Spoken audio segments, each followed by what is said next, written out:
एक नाशिक न्यूज, प्रेक्षकांचा विश्वास आणि निष्पक्ष पत्रकारितेची ओळख।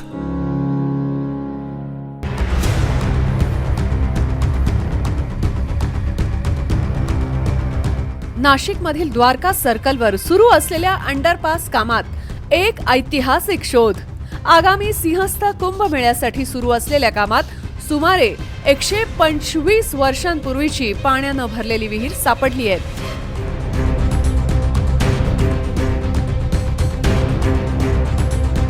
खोदकामात सुमारे 10 फूट खोलवर ही विहीर पूर्णपणे पाण्यानं भरलेली दिसली आणि त्यात जिवंत पाण्याचे झरे आहेत। स्थानिक नागरिकांचं म्हणणं आहे की ही विहीर जतन केली जावी, जेणेकरून प्रत्येक जण तिचं ऐतिहासिक आणि पर्यावरणीय महत्त्व पाहू शकेल।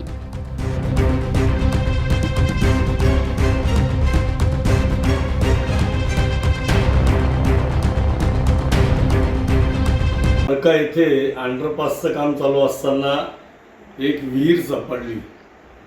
अतिशय सुंदर।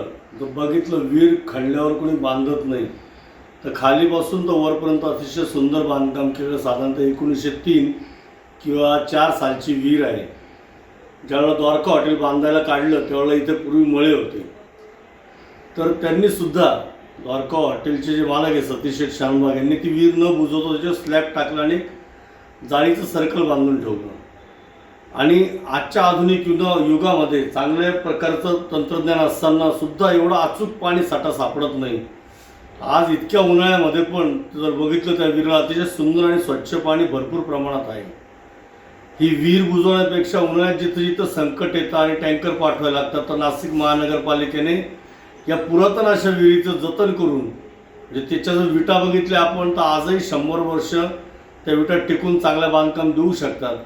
त्या विहिरीचं संवर्धन करावं आणि जिथे जिथे पाण्याचे टँकर लागतात तिथं तिथे आपण त्या विहिरीच्या पाण्याचा वापर करावा, किंवा जुन्या नाशिक भागामध्ये एक फिल्ट्रेशन प्लॅन्ट बनवून त्याचं पाणी वापरून नागरिकांना उपलब्ध करून द्यावं, जेणेकरून जवळच्या जवळ पाण्याची ताण भागेल आणि नाशिकचं ऐतिहासिक वैभव हे नाशिककरांच्या सेवेत राहील। ते नष्ट जर झालं तर मनाला फार यातना होतील। होणार वाढत्या नाशिकच्या किंवा सिंहस्थाच्या पार्श्वभूमीवर ते होणार हे अटळ आहे, पण जर संवर्धन केलं तर नक्कीच नाशिक महापालिकेचे आम्ही आभार मानू।